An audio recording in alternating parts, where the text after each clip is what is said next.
한 달의 끝을 알리는 테크5 시간입니다. 이달에는 어떤 IT 신제품들이 있었을까요? 솔직히 몇 개 없어서 엄선하는데 조금 힘들었습니다. 그래도 5개는 가득 채웠어요. 자, 이달에 주목할 만한 신제품 5개, 디몽크의 테크5 시작합니다. 첫 번째 관문은 당당히 애플이 엽니다. 새로운 맥북 프로는 딱히 새롭지 않아서 이번에는 새로운 맥북 에어가 주인공이에요. 완전히 새로운 디자인 적용, 최대 18시간의 배터리 수명을 지닌 가벼운 13형 노트북입니다. 두께 1.13cm, 무게는 1.24kg 밖에 나가지 않습니다. 1.24kg이 뭐가 가볍냐? 더 가벼운 거 있다. 근데 그렇게만 생각하시면 안 돼요. 이 녀석은 애플의 최신형 M2 프로세서가 탑재됐거든요. 애플 측에 따르면 동영상 편집 성능이 지난 세대 대비 약 1.4배 향상됐다고 합니다. 조금 더 극적으로 비교하면 이전 듀얼코어 인텔 코어 i5가 탑재됐던 구형 맥북 에어 대비 약 15배나 향상됐습니다. 이미 이전 M1 시리즈도 압도적인 훌륭한 성능을 보여주면서 리뷰어들 사이에서도 호평일색이었던 프로세서였습니다. 애플이 거짓을 말하는 게 아니라면 이번에도 좋은 품질, 좋은 성능을 보여줄 것으로 예상됩니다. 시스템 메모리는 최대 24GB, 스토리지는 최대 2TB까지 확장 가능하고요. 옵션을 올릴수록 당연히 가격은 그만큼 올라갑니다. 혹시 몰라서 설명을 덧붙이면 이게 마치 영상 편집에 특화된 노트북처럼 느껴질 수도 있는데요. 맥북 에어가 겨냥하는 타겟층은 무거운 작업을 병행하는 프로들이 아닙니다. 알만한 분들은 다 아시겠지만 관심 없는 분들을 위해서 좀 불필요하게 설명을 더해봤어요. 디스플레이는 LED 백라이트 기반 IPS 디스플레이고요. 기본 2560에 1664 해상도, 10비트 컬러 뎁스를 지녔습니다. 평균 밝기는 500니트, 충분히 준수한 디스플레이 사양입니다. 허나 HDMI 포트 없고 SD 카드 슬롯도 없습니다. 확장 경험을 위해서라면 USB 도구를 반드시 활용할 수밖에 없는 제품이에요. 그렇기 때문에 방금 전에 말씀드린 것처럼 좀 더 코어한 작업을 하고 싶은 프로분들은 역시 M2가 박힌 이전과 똑같이 생겨먹은 신형 맥북 프로를 선택하시면 됩니다. 기자분들이나 학생분들에게는 이 맥북 에어가 좋은 대안이 될 수 있을 것 같네요. 가격은 169만원부터 시작되고 최대 옵션을 선택했을 때 344만원까지 올라갑니다. 저는 합격. 노트북은 예뻐야 됩니다. 그래야 한 번이라도 더 펼쳐. 소리 소문 없이 잘 팔리는 에버미디어가 새로운 웹캠을 내놨습니다. PW515 4K 웹캠이요. 스트리머분들 지금 귀 솔깃하셨죠? 근데 해당 제품은 스트리밍 용도가 아닙니다. 회의용이에요. 근데 끝까지 한번 들어보세요. 세계 최고 수준의 스마트 4K 웹캠이라고 합니다. 일단 화상회의 서비스인 줌 인증 포함됐고요. 최대 100도 가변 시야각을 지녔고 AI 제스처 인식을 통해 모든 회의 참가자들을 포착하는 영리함까지 갖췄습니다. 그래서 스마트죠. 내장된 2개의 스테레오 마이크는 최대 3m 거리의 목소리까지 잡아낸다고 합니다. 그리고 저조도 이미지 최적화를 위한 HDR, 저조도 노이즈를 억제하는 3D NR 기술도 포함됐습니다. 그런데 말입니다. 지금부터가 중요하죠. 바로 이전에 에버미디어는 라이브 스트리머 캠 513이라는 모델을 내놓은 적이 있습니다. 515와 513 비슷하지만 조금 큰 차이를 갖고 있어요. 동일한 소니의 이미지 센서를 활용하지만 515는 스타비스 센서를 활용합니다. 이전에도 설명드린 적이 있는데 해당 센서는 블랙박스, CCTV 제품 등에 활용됩니다. 저조도 이미지를 보다 깨끗하게 담아낼 수 있다는 강점이 있어요. 또 고정 초점인 513과는 달리 515는 AF를 지원합니다. 좀 더 다양한 기능을 포함하고 있고 실상 사양도 더 높다고 볼 수 있죠.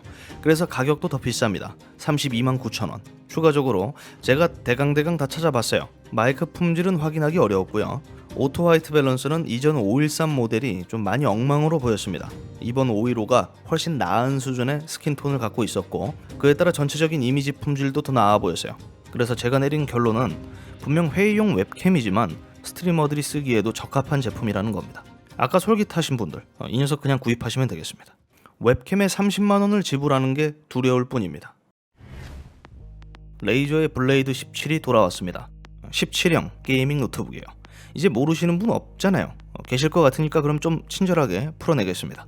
새로운 레이저 블레이드 17은 이전보다 훨씬 파워풀한 설계와 개선된 쿨링 시스템을 갖췄습니다. 그리고 크기도 이전보다 25% 줄어 15형 노트북과 비슷한 몸집을 갖게 됐죠.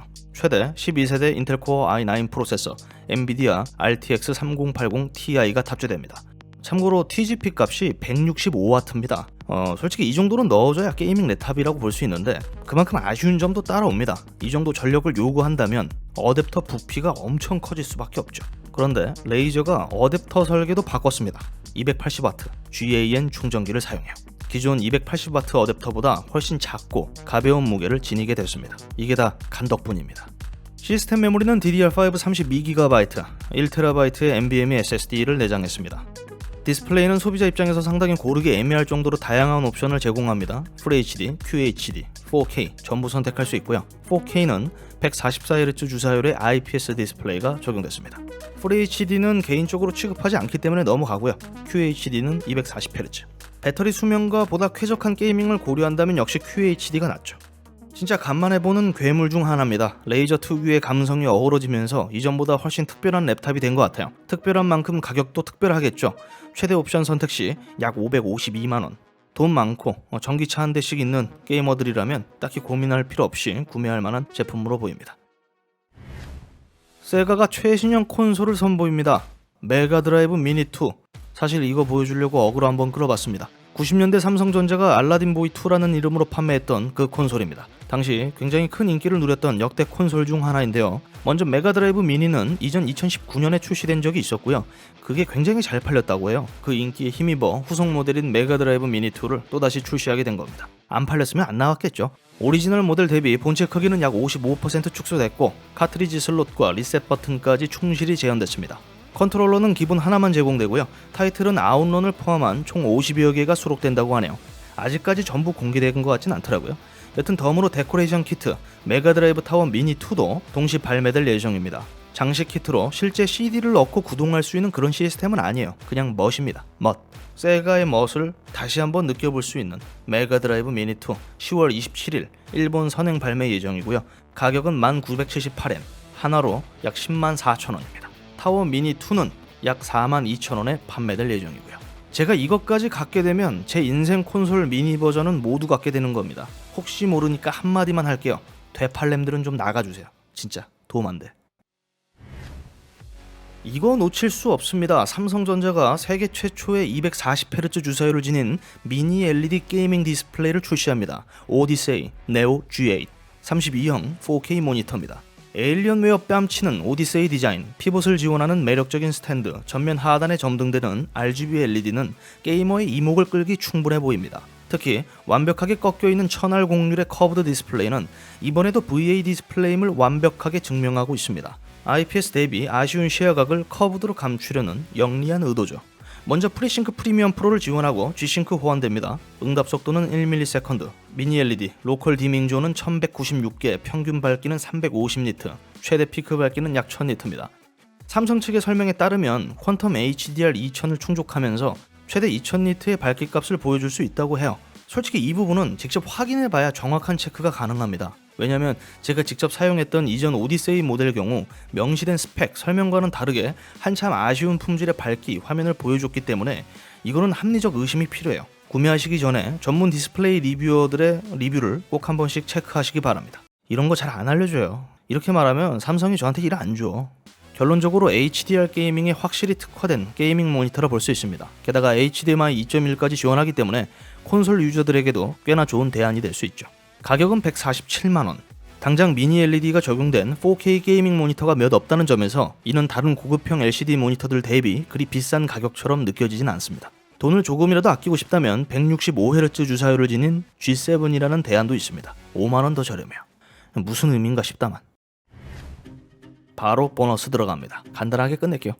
오디오 명가 중 하나인 오디지, 어디지 아니고요. 오디지가 어디서나 스튜디오 품질의 사운드를 들을 수 있는 MM500을 내놨습니다. 그래미상 11회 수상, 세계적인 믹스 엔지니어 매니 마로킨과의 협업으로 완성한 모니터링용, 스튜디오용 헤드폰입니다. 스펙을 열거하는 게 큰 의미 없는 제품입니다. 저번에도 말씀드렸지만 단순 수치적인 사양만으로 내주는 음질을 가늠할 수 없기 때문입니다. 그리고 이거는 수제품이에요. 무게만 말씀드릴게요. 495g. 역시 오디지스러운 무게감을 갖고 있고요. 가격은 1699달러, 하나로 약 218만원입니다. 길게 설명할 필요 없었죠? 저도 그래요. 제가 이래서 오디지를 못 써요. 안 쓰는 게 아니라 못 쓰는 겁니다. 흑마술의 대가 블랙매직이 포켓 시네마 카메라 6K G2 버전을 공개했습니다. 방금 농담한 거예요. 블랙매직 흑마법사 아닙니다. 기존 6K 모델과 사양적으로 다름없고 6K 프로 모델의 일부 장점들을 그대로 계승한 개선 버전입니다. 물론 내장 ND 필터는 없어요. LCD 화면이 플립업 디자인으로 변화했고요. 대용량 배터리를 사용하게 되면서 배터리 수명이 늘어났습니다. 변화점은 사실 이게 다입니다. 이전 모델을 구입했던 유저 입장에서는 당연히 이런 개선 버전의 등장은 아쉬울 수밖에 없겠지만 이제 막 BMPCC에 입문하고자 하는 소비자들에게는 환영할 만한 변화라고 볼 수 있죠. 가격은 약 296만원. 마지막은 역시 레고입니다. 제가 관심 있어서 레고를 자꾸 넣는 거예요. 아무튼 루프 코스터.